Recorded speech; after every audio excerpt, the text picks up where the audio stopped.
Olá, estamos começando mais uma teleconferência do programa Oficinas de Gestão, Oportunidades de Desenvolvimento, executado pelo Departamento de Ciências da Administração do Centro Socioeconômico da Universidade Federal de Santa Catarina. Uma oportunidade para os estudantes de graduação, especialmente aqueles dos cursos de administração, mas também os alunos matriculados no Programa Nacional de Administração Pública, de acrescentar e ampliar conhecimentos, utilizando-os como formação complementar ao seu curso de graduação. O tema sobre o qual nós vamos conversar hoje é a internacionalização. Aqui ao meu lado está o Evandro Boccato, psicólogo especializado em psicologia organizacional e em psicologia clínica, é mestre em administração de empresas pela Fundação Getúlio Vargas e obteve também o Master of Research pela Universitat Ramon Llull, em Barcelona, na Espanha. Por essa mesma instituição, é PhD na área de aprendizagem e comportamento organizacional. O professor Evandro também foi professor da ISPM, em São Paulo, e professor titular da Universitat Rovira i Virgili, em Tarragona, na Espanha. É professor visitante e coordenador do Master de RH da Escola Superior Balear em Palma de Mallorca, também na Espanha. E atualmente reside em Edmonton, no Canadá, onde é professor da Grant MacEwan University, na Escola de Negócios, na School of Business, lecionando lá inovação e intrapreneurship, mudança organizacional e ética nos negócios. O professor Evandro é também membro do Conselho de Administração da Cruz Vermelha para o Norte e Oeste do Canadá e tem 3 dezenas de publicações e participações em congressos em mais de 12 países. Professor Evandro, obrigado por ter aceito o convite desse programa e estar conosco para esse bate-papo sobre esse tema internacionalização. Olha, o prazer é todo meu participar dessa oficina de gestão, que eu acho uma iniciativa fantástica. Ok. Antes da gente começar a conversa aqui com o professor Evandro, nós vamos acompanhar uma breve reportagem que situa um pouco melhor alguns aspectos em torno desse tema sobre o qual nós vamos conversar nesse programa. O ambiente universitário oferece cada vez mais oportunidades de intercâmbios e estágios no exterior. Quando começa um curso, o estudante já tem contato com informações sobre instituições de outros países e consegue identificar várias alternativas. Viajar, estudar fora, conhecer outras culturas, tudo isso complementa a formação superior. Na Universidade Federal de Santa Catarina, por exemplo, há convênios com instituições de pelo menos 34 países em 6 continentes. O estudante pode conhecer desde Angola, na África, até a Ucrânia, no leste europeu. Mas o que é necessário para estudar, trabalhar e viver no exterior? Como o Brasil é visto lá fora? Será que somos mesmo o país do futuro e há espaços para os brasileiros no exterior? Muito bem, estamos de volta agora para conversar com o professor Evandro Boccato sobre esse tema internacionalização, que não fosse por outras razões, por todo esse movimento do ponto de vista econômico, cultural, enfim, que é a globalização, tem se tornado cada vez mais presente, sobretudo, professor, eu imagino, para estudantes da área de administração, para os alunos que são objeto essencial, né, sujeitos desse nosso programa. Por onde é que a gente poderia começar a conversar, muito embora o senhor resida no Canadá já há algum tempo, mas seja brasileiro, tenha, portanto, essa capacidade de refletir sobre as duas realidades? Como é que a gente pode situar hoje o Brasil nesse contexto internacional dos grandes negócios? Olha, o Brasil está muito bem situado, né? Nós estamos aí vivendo um novo trem da história e a ideia é de que a gente facilite para que os alunos, para que os brasileiros entrem nesse trem, peguem esse trem e aproveitem esse benefício. O foco do Brasil é por participar dos BRICS, né? São os países que estão crescendo, Brasil, Rússia, Índia, China e agora a África do Sul. Isso gera uma certa tensão, então está todo mundo falando do Brasil. Eu morei na Europa, morei na Espanha, moro no Canadá e o Brasil é um tópico quente, né? Um hot topic, e todo mundo quer saber o que é o Brasil, o que está acontecendo no Brasil. Quando você começa a prestar atenção no país, você começa a ver dados, rankings, então você começa a ver o crescimento do Brasil, o crescimento excelente do PIB do Brasil, isso é bom. Por outro lado, você começa a ver o outro lado da moeda, problema da diferença social, problema do índice de desenvolvimento humano, uma série de questões que a gente ainda tem que endereçar, por exemplo, da infraestrutura, estradas, quer dizer, o custo Brasil que se fala é que isso gera uma total oportunidade para alunos de De administração, sim, mas basicamente de todas as áreas para a gente conseguir participar efetivamente desse trem que está acontecendo.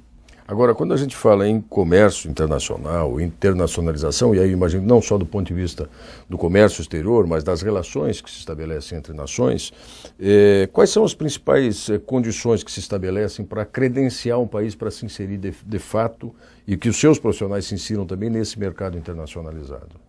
Esse é o ponto fundamental. Então, eu acho que a gente começa a entender e a gente começa a questionar.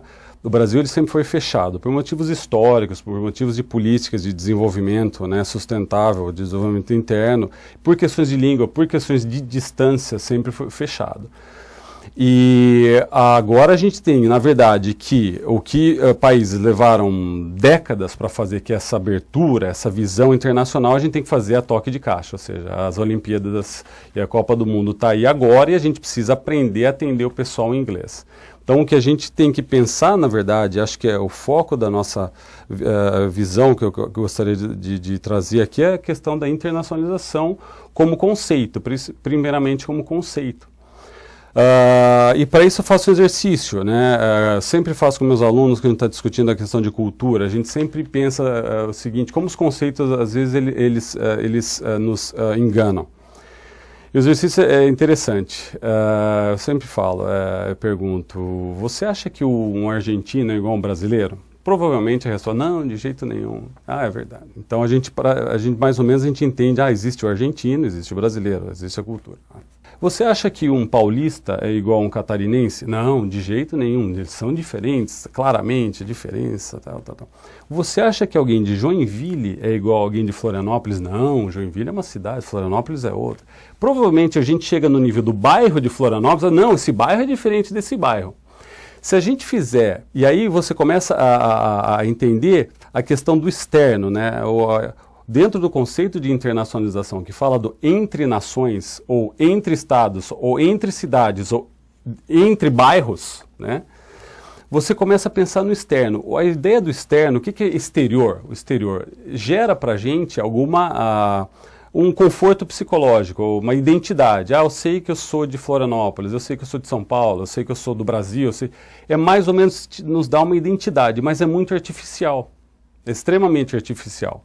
Se a gente for ao contrário, voltar esse raciocínio e falar, peraí, o sucesso de Florianópolis vai passar pelo sucesso de Joinville, mas que vai passar pelo sucesso de Santa Catarina. E Santa Catarina vai passar pelo sucesso de São Paulo, da Bahia, do Amazonas, que vai passar pelo sucesso da Argentina. E aí você vai voltando, América das Américas, e daí do todo mundo. E você começa a pensar, peraí, parece que hoje se vê claramente a integração do mundo, né? Quando que o mundo vai estar extremamente integrado e todos juntos contra algo? Simples, quando a gente tiver um ataque extraterrestre. O dia que tiver um extraterrestre, todo mundo não vai ter mais país, todo mundo vai ter terráqueo, nós contra eles. O inimigo é único. Exatamente, chama extraterrestre, né? Mas enquanto isso não acontece, a gente já tem uma série de desafios no mundo, e para citar os dois principais que eu acho, que já teriam essa função de integração mundial, né? O primeiro deles é o ambiental. Todo modelo capitalista é montado em cima de uma premissa que existem recursos ilimitados, que não é o caso. Hoje a gente está vendo, se a Índia, se a China e se o Brasil quiserem ter o nível de vida dos americanos, a gente precisa de 5 planetas, ou seja, cada um fala em um número. Então, existe restrição de recursos, isso é algo sério. E a outra questão que também parece ser inevitável, que daqui a 30 ou 40 anos nós vamos ter 10 bilhões de pessoas no planeta que precisam serem alimentados. Então, já existe uma força que exige a união dos países, senão, como alguns afirmam, os autores, nós vamos entrar em guerra por recursos, né? O que eles falam de guerras climáticas ou guerra por recursos. Bom, guerra ou união? Bom, é melhor, vamos trabalhar pela união, vamos trabalhar pela sustentabilidade, pela reciclagem, esse tipo de coisa. E nesse sentido, não faz esse conceito artificial de externo já não tem mais sentido. Não tem mais sentido, porque o que eu poluir aqui vai afetar a Europa, o que a Europa poluir vai afetar a África e assim vai. Então, na verdade, a questão...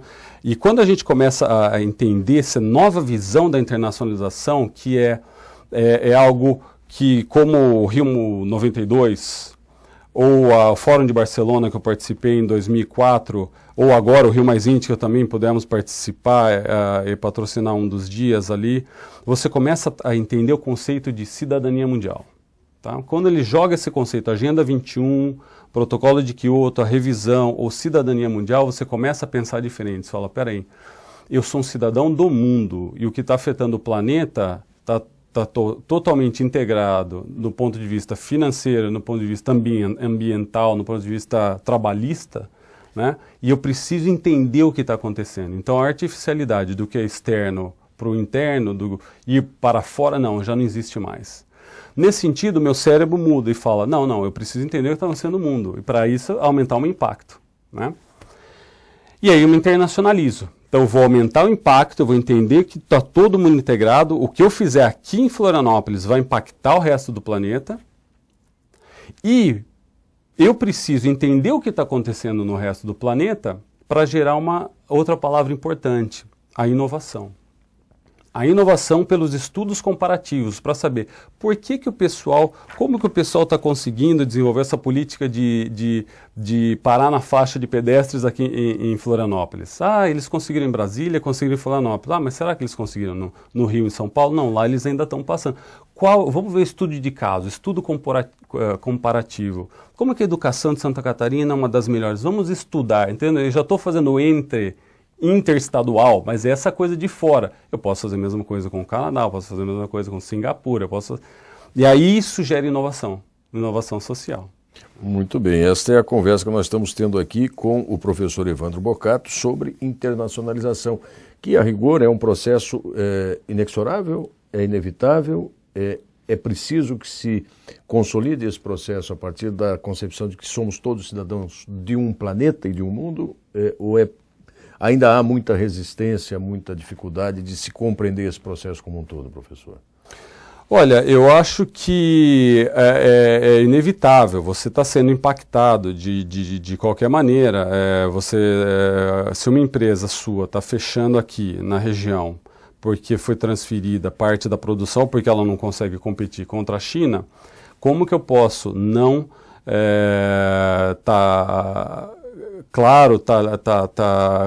ter o conhecimento de como essa produção vai afetar a minha produção? Ou seja, é um erro, né? Seria uma ingenuidade não pensar que tudo está sendo afetado, né? Nesse sentido. Quer dizer, os níveis de impacto são tremendos. E né? Em várias dimensões. Várias dimensões.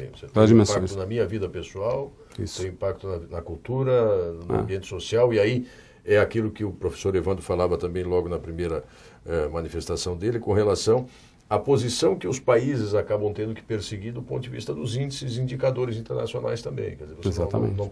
Não pode ter somente um alto desenvolvimento do produto interno bruto se socialmente o país não tiver suprindo as necessidades mais fundamentais da sua população. Exatamente. Esses são aspectos que têm que ser pensados também do ponto de vista da internacionalização. Exatamente. E é gostoso aprender essas coisas, né? Todo mundo curte, todo mundo gosta, quando você está aberto. Nós vamos falar um pouco também da questão da atitude pessoal, muito importante. Então, eu queria entrar nessa dimensão pessoal dos impactos da internacionalização.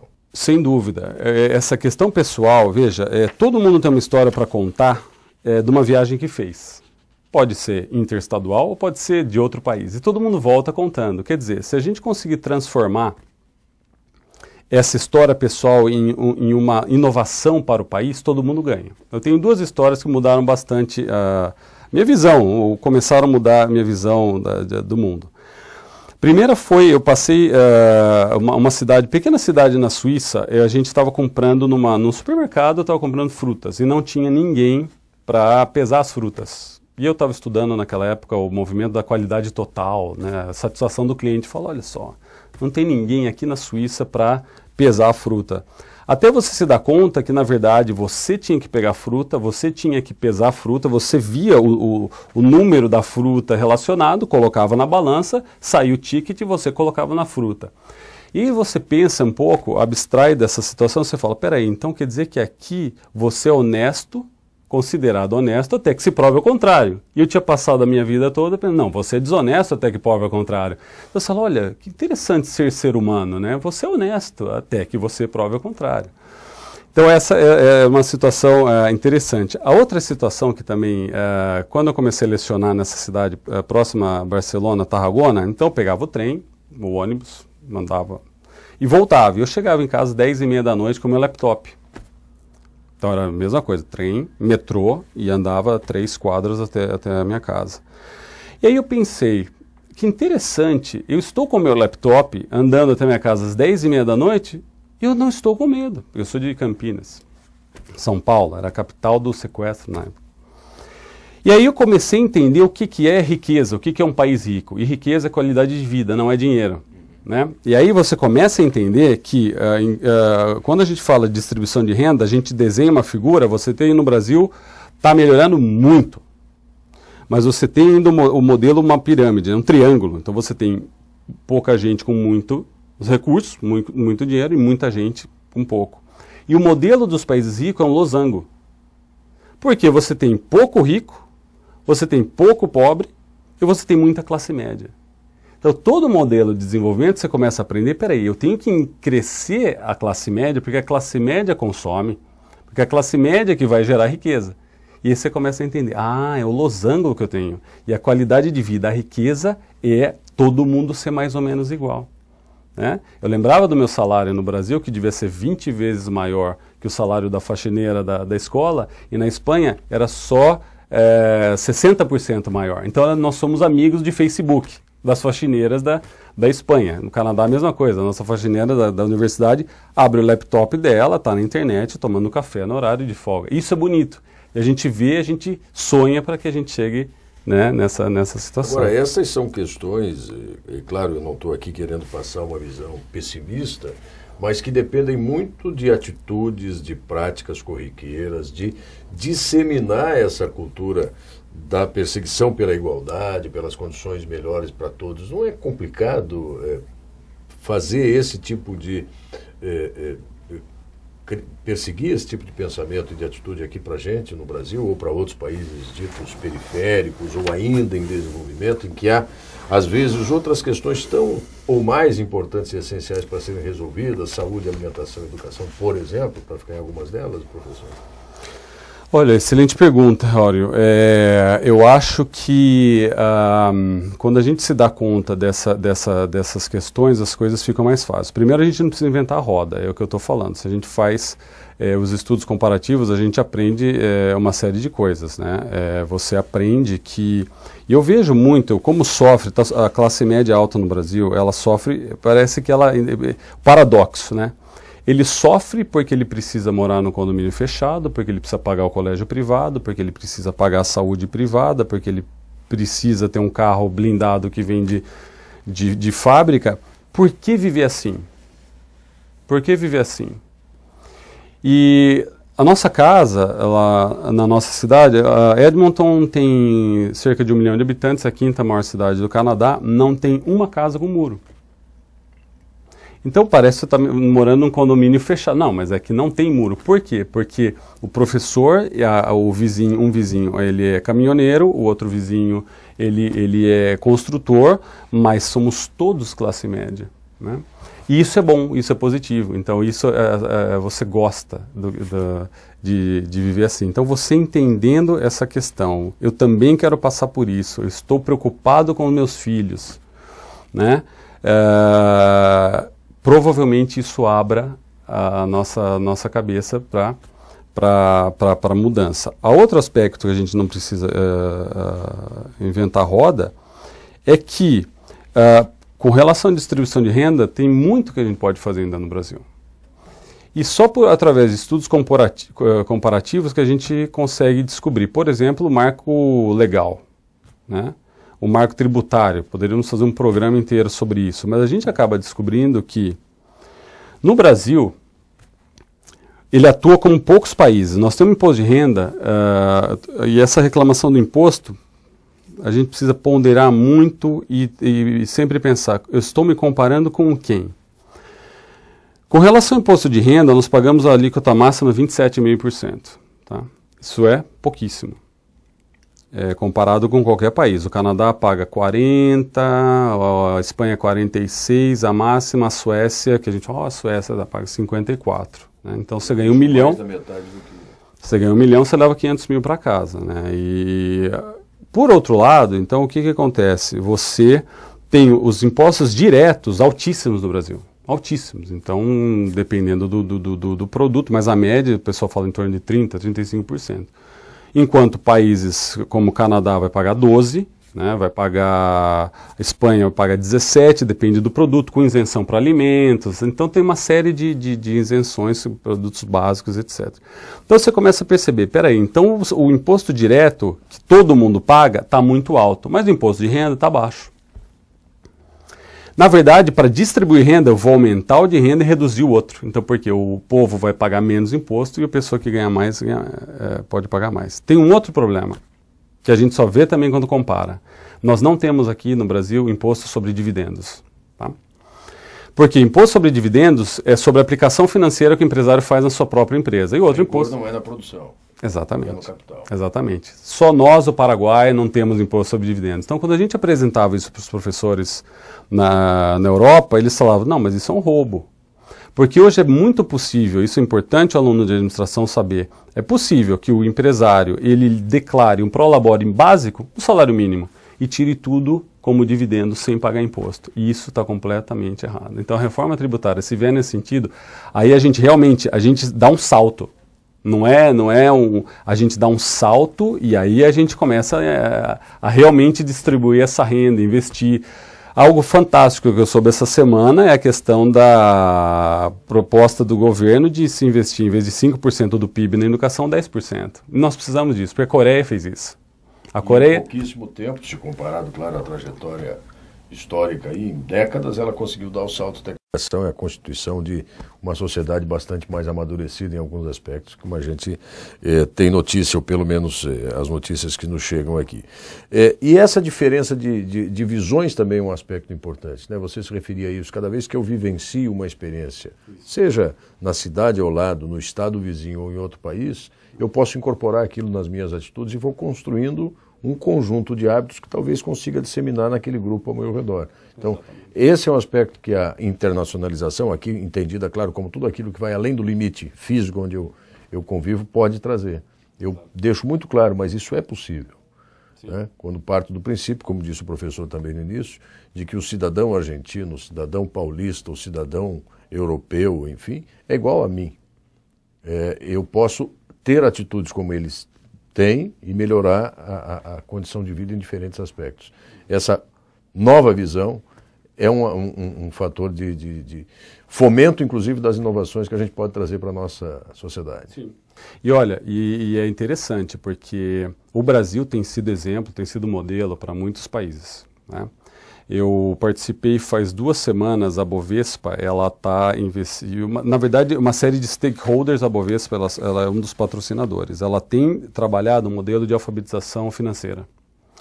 E a gente teve um seminário, o segundo seminário sobre a divulgação disso. O pessoal do Banco Mundial veio aprender o que o Brasil está fazendo. E o Brasil é estudo de caso hoje. Né? O Brasil é um país, são 6 mil estudantes, 900 instituições, então está envolvido o MEC, governo, iniciativa privada, ONGs, estão todos envolvidos e hoje o Banco Mundial está tomando o nosso modelo como um exemplo para outros países serem seguidos. Por que está acontecendo? O pessoal está tendo mais acesso ao crédito, está gastando muito. Então, se você não tiver a alfabetização financeira, então você vira modelo.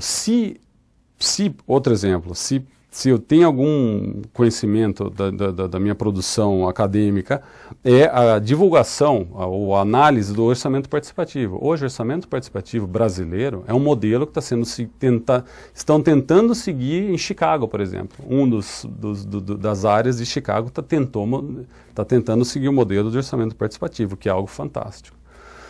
Outra questão que o Brasil vira referência hoje é toda a questão do Bolsa Família e a conexão que o Bolsa Família tem com a necessidade de presença na escola. Então eu estudo, eu tenho uma melhor alimentação para poder aprender e depois eu talvez consiga uma bolsa do governo quando eu vou para a faculdade. Então, essa amarração, e o pessoal, para quem a gente apresenta esse modelo, fala, nossa, mas o Brasil está para frente em muitas coisas. Sem contar que é um dos países verdes, né, mais verdes do mundo, um pouco por acidente, pela questão da hidrelétrica, mas por outro, nós estamos realmente investindo na conscientização, a reciclagem, o etanol, esse tipo de coisa que vira modelo. Então, a abertura para visões de mundo diferente, eles têm para nós. Eles estão aprendendo com o Brasil. Né? Nós estamos liderando uma série de indústrias e o pessoal está querendo vir para cá. Está querendo entender o Brasil. E isso é muito bom. Então, é os dois lados. O que a gente abandonou nesses últimos anos, com alegria, é aquela posição de, tudo lá fora é melhor. Não. Existem centenas de questões aqui no Brasil que são modelos internacionais e que a gente não sabe, que a gente não faz o marketing disso, né? A promoção, não divulga, exatamente.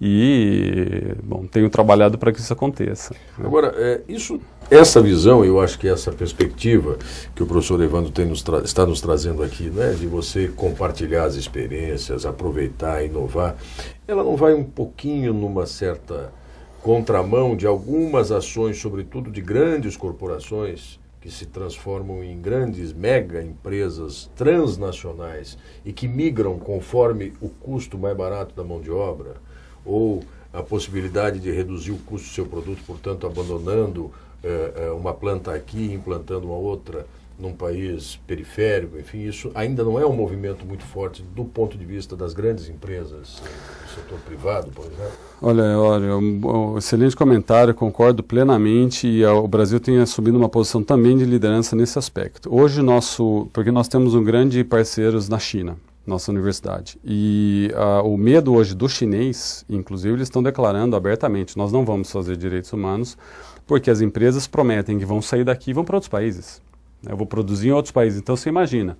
O impacto econômico que isso vai trazer. O impacto econômico. Se eu tiver uma saúde pública, que não tem na China, se eu tiver uma educação pública, ou seja, você tem que pagar a saúde, você tem que pagar a educação, se eu tiver férias, se eu tiver, a empresa vai embora. Ou seja, entendeu? Então, a gente consegue ver os dois lados da moeda e ver as pressões internacionais para a China não adquirir esses direitos, etc. Então, o que acontece? E por isso eu não entrei por esse lado nessa questão. A globalização está sendo revista. Até o Paul Krugman, que foi o pai da globalização, ganhou um prêmio Nobel por isso, diz, olha, não é para todo mundo que funcionou. Né? E o Brasil tem, ouvindo os stakeholders internos, por exemplo, no caso das empresas de autopeças e de veículos, dizendo, olha, nós já estamos aqui, por que você está deixando o pessoal trazer carros de fora? E aí o Brasil lança, então você vai ter uma tarifa. Isso era impensado há uns anos atrás, porque isso haveria uma retaliação, porque você está aumentando a tarifa, mas hoje você fala, escuta, mas é justo para quem está aqui há 50 anos produzindo, criando emprego, então nós vamos fazer isso. Então o pessoal está observando isso. Os Estados Unidos foi forçado a fazer isso. Né? Os Estados Unidos está falando Buy America, desvalorizando a moeda. Desde que eu cheguei em 4 anos, desvalorizou 25%. E o governo brasileiro está atento a isso, está tomando medidas com relação a isso. Então, isso que do ponto de vista, vamos dizer, da autoestima brasileira, o brasileiro fala, não, mas eu também vou fazer isso. Eu posso frear para que a gente não sofra. E, por outro lado, como você comenta bem, muitas empresas, elas têm até saído do Brasil, né, para produzir fora e ficar só com a comercialização aqui. E eu não sei se a gente observasse os países que fizeram isso estão voltando atrás, se isso seria um bom caminho, né? Porque parece que você aumenta bastante o lucro no curto prazo, você vê claramente ali, reduziu o custo trabalhista, mas você também reduziu a classe média, então você está matando o seu consumidor. Quer dizer, um pouco a máxima que o Ford já pensava lá no início da industrialização dos automóveis, melhor dizendo, e que eu preciso fazer carros que o meu funcionário possa comprar. Porque senão eu não consigo fazer funcionar e gerar essa engrenagem do negócio, enfim, que é a essência dele.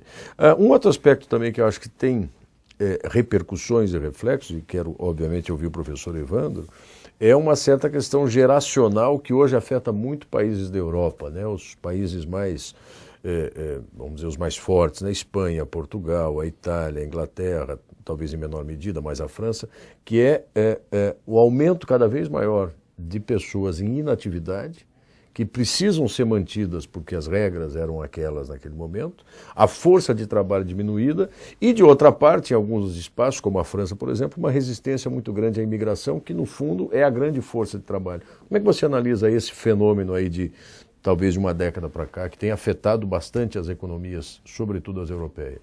Essa é uma questão complexa e existem dois aspectos que eu gostaria de comentar com você. Primeiro é o seguinte, a gente percebe que o pessoal do que a gente chama aqui de terceira idade, ele é extremamente valorizado lá fora.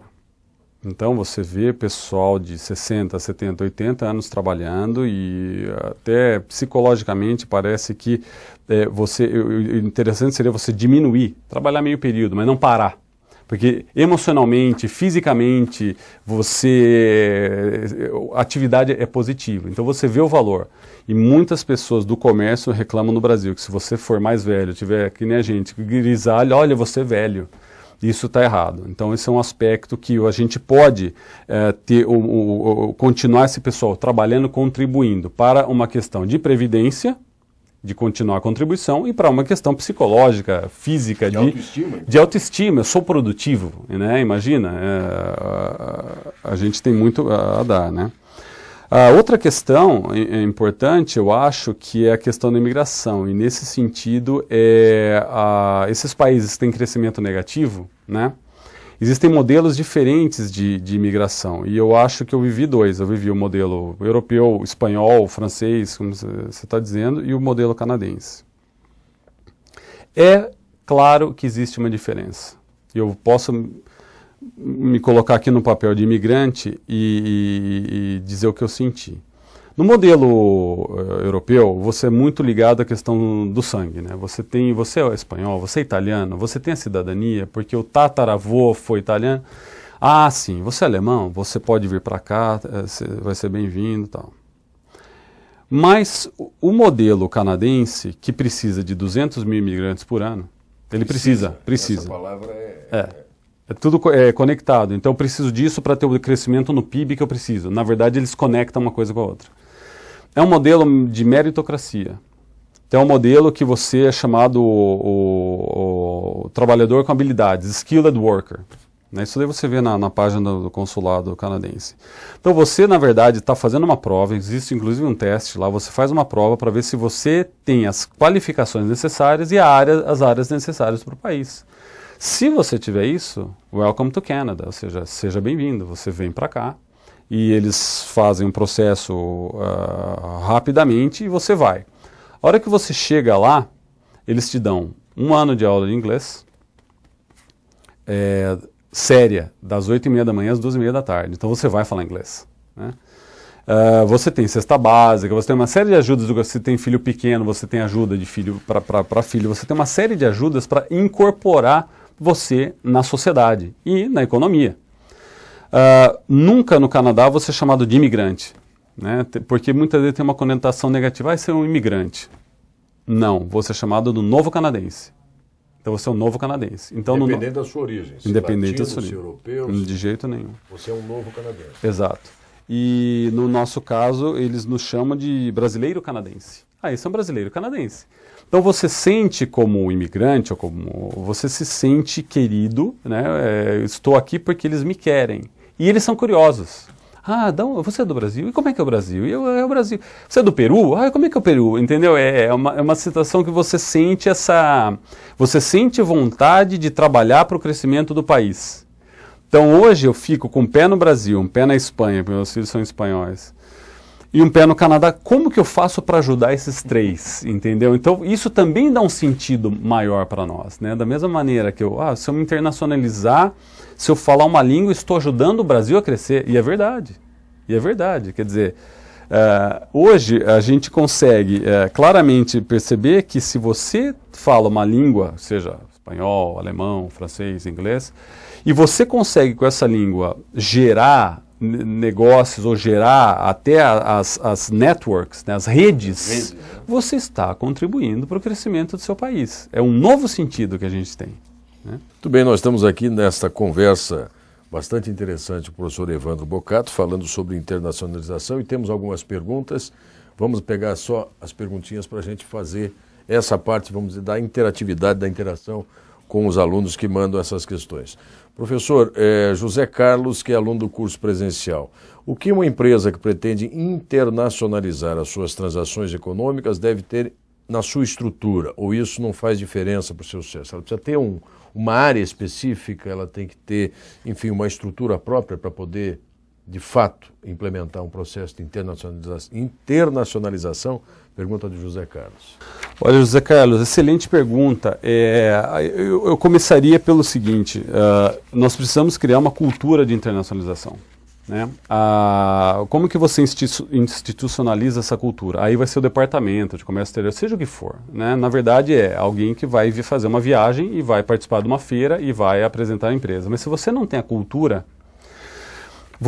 o departamento não vai funcionar, o departamento vai ser sabotado. Então, parte do começo dessa cultura, como eu disse, olha, a gente quer cultura, a gente quer internacionalização, a gente precisa, alguém nesse momento quer comprar o nosso produto, o nosso serviço no mundo. Como é que eu faço? Bom, primeira coisa, acho que eu gostaria de destacar aqui, é a questão da língua.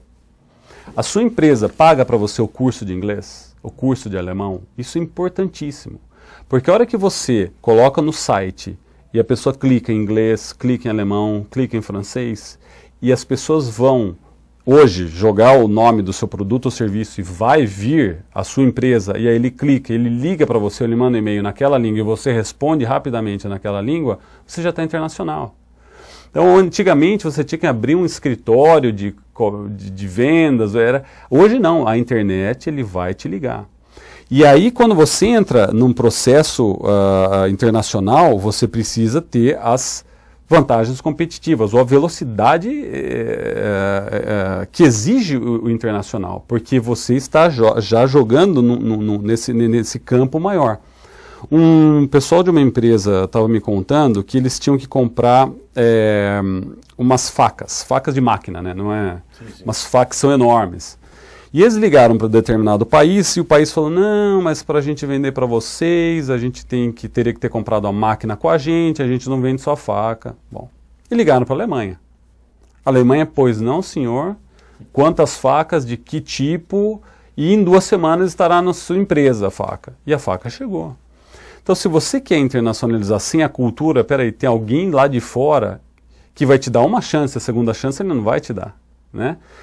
Aí você vai criar todo um repertório, seja do modelo de operação, seja do just in time, seja do inglês, do francês que você vai responder, seja da garantia de qualidade necessária para você fazer isso. Então você está criando essa cultura. Então eu começaria pela cultura. Né? Vamos lá, mais uma da Luísa, esta da Luísa, que é também do curso presencial. A Joint Ventures é uma das formas de internacionalização. Ela gostaria que o professor apresentasse um exemplo de negócio nesse formato para que entendêssemos a sua vantagem para as organizações. A Joint Venture, dentro das fases, né, de internacionalização, eu colocaria como segunda fase. A primeira seria abrir um escritório, né? Mas a Joint Venture, se a gente pensar o aspecto humano da Joint Venture, você precisa encontrar um parceiro. E para você encontrar um parceiro, você precisa ter pelo menos sua página na língua do parceiro, e você precisa criar uma relação de confiança. Né? E é claro, você consegue chegar da Florianópolis até Joinville de carro, mas você pode chegar de helicóptero. Então, se você conseguir, através de um contato, porque você fala a língua, ou porque você foi, e você conheceu, porque você deu o cartão, essa relação, e aí você começa uma joint venture. Claro, a gente tem que separar um pouco.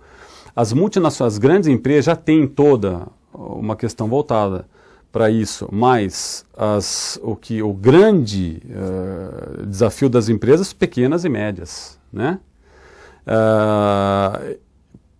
para que elas, se não crescerem, podem ser engolidas. Então é nesse grande quantidade de empresas que a gente precisa desenvolver. Sem dúvida, a joint venture mas como fazer a joint venture? Né? Não tem uma fórmula assim muito pronta e acabada, né? Entretanto, a liderança é importante. Eu comentava a questão das atitudes. Existe atitude pessoal, eu quero, é interessante, eu quero crescer, então me internacionalizo, mas também da liderança. Né? Então, no caso da nossa faculdade, a gente leva os alunos, todo ano a gente leva os alunos para a China, outro grupo vai para a Índia, outro grupo vai para o Brasil, outro grupo vai para a Espanha. Por que a gente está fazendo isso? Porque existiu uma necessidade, que é o problema que o Canadá sempre teve encostado nos Estados Unidos e se vivia daquele mercado. Quando os Estados Unidos vai mal, ele fala, não, eu preciso abrir novos negócios.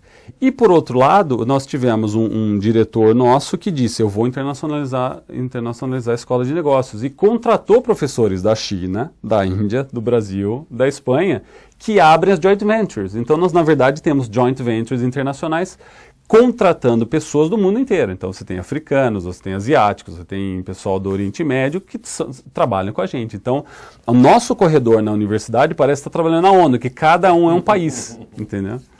A pergunta do Guilherme, também do curso presencial. A exportação faz parte, obviamente, do processo de internacionalização, quer dizer, colocar os produtos cada vez mais em outros países, em outros mercados. Qual é a melhor estratégia para se reduzir ao máximo os imprevistos desse processo? Onde é que há problemas mais pontuais e efetivos quando se fala de exportação? É cotação da moeda estrangeira? É a relação com os parceiros comerciais? É alta competitividade? É possível tentar situar quais seriam os tais imprevistos a que o Guilherme se refere, professor? Olha, eu acho que todos esses pontos levantados por você e pelo aluno são pontos importantes, né? Você aumenta a complexidade. E a primeira, se falando de atitude empresarial, a gente pensa, peraí, se fosse fácil, todos faríamos, né? Por que é difícil que eu vou fazer? Somados a esses pontos, a gente visita uma empresa, uma das empresas que atua ali no Porto de Santos, e hoje a gente vê a questão da infraestrutura é uma questão seríssima no Brasil, né? Você tem fila de barcos hoje, você tem fila dos caminhões chegando no porto, então você tem, a operação ela fica ociosa porque os caminhões não conseguem chegar. Isso tudo vai se resolvendo. O problema da logística, né? O problema da logística, da cadeia de suprimentos hoje no Brasil é um problema sério. Então a gente precisa de trem. A gente precisa de uma desburocratização das questões legais, né? Das questões de portuárias, aeroviárias, esse tipo de coisa. E estamos trabalhando para isso, né? E a pergunta da Cíntia, também aluna do curso presencial. Nas informações contidas no site do projeto Oficinas, o professor faz alusão a estudar ou trabalhar no Canadá. Considerando-se a soberania de cada país, a questão do conhecimento da língua, de que maneira devemos nos preparar para obter a aprovação para trabalhar ou estudar no Canadá? Quais são os requisitos legais? O professor se referiu agora há pouco a essa questão de você ser considerado um trabalhador de qualidade, qualificado. Porque aumentando uma velocidade, se você for perseverante, você consegue isso, o interessante seria você trabalhar na sua área, né? Além dessa questão de você revalidar o seu diploma e você poder trabalhar na sua área, rapidamente o Canadá te dá a residência permanente. Esse processo deve durar 1 ano mais ou menos, claro, com qualquer mudança a gente não sabe, mas normalmente. E a residência permanente significa que você é um cidadão canadense, você só não vota. Porém, 2 anos mais, eles te dão a cidadania, ou seja, você tem um passaporte canadense, você realmente vira um canadense. Que é diferente da Europa, que a gente está falando da questão do sangue, né? Então você tem o mérito. E o feedback que a gente encontra lá para trabalhar, quer dizer, o pessoal fala, olha, eu vim, eu estudei, eu validei, eu estou feliz, entendeu? Nesse sentido, a questão de trabalhar. Com relação a estudar, todo mundo pode estudar no Canadá pagando. Porque lá outra questão que a gente não entende direito. A maioria das universidades lá são universidades públicas, certo? Porém o aluno paga. É diferente do modelo brasileiro, porque a gente não paga, lá você paga. Para cada dólar que o nosso aluno paga, a província, porque lá a educação provincial paga $1,40. Então, o que acontece? Quando o aluno internacional ele vai para o Canadá, ele tem que pagar o dobro ou quase o triplo do valor, porque ele tem que cobrir isso que é província, porque ele não é morador daquela província, então fica muito caro. Então, o que a gente tenta desenvolver aqui no Brasil? A gente está tentando desenvolver, eu estou tentando trazer alunos para estudarem no Brasil, com universidades parceiras, também professores, para que os alunos vindo, eu possa ter os brasileiros no modelo de intercâmbio. Né? Então, vem 20, pode ir 20. Então, essa é uma ideia que eu só estou te dando exemplo da McGill University, ou seja, uma universidade, mas muitas universidades em todo o mundo têm esse interesse. Então, também volta a questão da criação da cultura, da atitude, da liderança para desenvolver cursos em inglês, que é outra dificuldade que a gente encontra. Então, os alunos querem vir para cá. Onde é que eu estudo inglês hoje no Brasil na graduação? Algumas escolas de administração têm uma ou outra aula, mas de engenharia não tem, entendeu? Então isso é outro fator que a gente precisa, ou seja, você precisa desenvolver. O professor, a secretária, o pessoal que vai trabalhar com esses alunos, o pessoal que venha com aulas em inglês, porque ele estando aqui, ele aprende português. Né? O português não é tranquilo. Outra possibilidade que a gente tem para estudar no Canadá é a questão de bolsa de estudo, né? Então você tem ou paga, ou tem um intercâmbio, ou você tem bolsa. E o Canadá, ele está, há poucos anos atrás, ele desenvolveu uma bolsa chamada ELAP, que é só para a América Latina. Então são os novos líderes da América Latina. E é uma bolsa que te cobre 6 meses para graduação ou 6 meses para pós-graduação. E a única restrição é que essa universidade tem que ter um convênio com a Universidade Canadense. Né? Recebemos muitos brasileiros através dessa bolsa. E então também temos essa possibilidade. A Europa também, estou falando de Canadá, poderia falar da Europa. A Europa tem muita bolsa de estudo. Muita bolsa de estudo. Inclusive, isso é importante para o aluno saber, né? A questão da língua. Não podemos nos dar ao luxo de não falar um segundo idioma. Infelizmente, não é possível. O ambiente hoje internacional, todo mundo fala uma segunda língua. Normalmente o inglês, porque o inglês é mais fácil, o alemão, falar inglês, então a gente precisa falar inglês. Isso é um lado. O outro lado é... você já ouviu falar das bolsas de estudo Erasmus que tem na Europa? Erasmus Mundus. Então eu, como professor na Espanha, eu tinha alunos da Europa inteira através da bolsa Erasmus. Ou seja, o aluno, ele estuda na França, mas ele vem para a Espanha, porque ele vai estudar um ambiente de negócios diferente, uma língua diferente. Então ele sai, a graduação ele faz 3 anos e meio na França e meio ano na Espanha. Ou 3 anos na França e meio ano. Ou seja, os nossos competidores internacionais, o Canadá viu isso, os nossos competidores estão tendo meio ano do seu estudo de graduação em outro país, aprendendo uma outra língua. Imagina a formação que sai. Nós precisamos ir por esse caminho também. Muito bem, nós estamos, infelizmente, já além do nosso tempo aqui, nem mais essa teleconferência, mas queremos agradecer bastante ao professor Evandro Boccato, não só pela discussão em torno das perspectivas, desafios da internacionalização, mas, sobretudo, por essa parte também do estímulo que vocês, estudantes dos cursos de graduação em administração, do Programa Nacional de Administração Pública, o PENAP, possam enxergar aí também uma perspectiva profissional de atuação, de complementação, de ampliação dos seus conhecimentos culturais, sociais, na formação superior.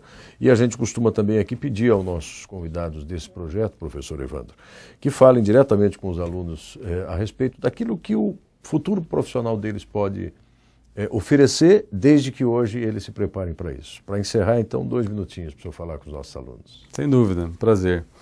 Olha, eu acredito o seguinte, existe toda uma questão da atitude pessoal, entusiasmo. Vocês são jovens, né?